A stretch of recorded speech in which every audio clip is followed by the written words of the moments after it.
আপনারা ফ্রিজ শখ করে কিনেছেন, কিন্তু ফ্রিজ সার্ভিসে করে টাকা লাগবে বিধায় কোনো সার্ভিসিং সেন্টারে বা কোনো টেকনিশিয়ান লোকে দেখেন না। তাই বলছি, দেখেন এই অবস্থায় ফ্রিজে ইঁদুরে অসংখ্য কাগজ কুটা নিয়ে যা ফ্রিজের ভিতরে অবস্থা টাইট করে ফেলেছে। আমি তাই দেখলাম, দেখার পরে অল্প কটা টাকার জন্যই আপনারা ফ্রিজ সার্ভিসিং করেন না। তাই এখন দেখেন এই ফ্রিজটার কম্প্রেসারই বাদ হয়ে গেছে। এখন চেষ্টা করে দেখি কম্প্রেসারটা বাঁচানো যায় কি না। যদি যায় তাহলে তাও শেয়ার করবো আপনাদের মাঝে।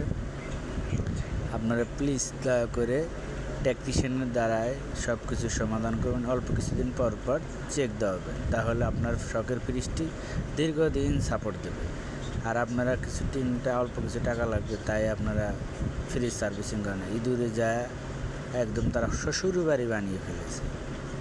সবাইকে ভিডিওটা পুরোটুকু দেখার জন্য ধন্যবাদ।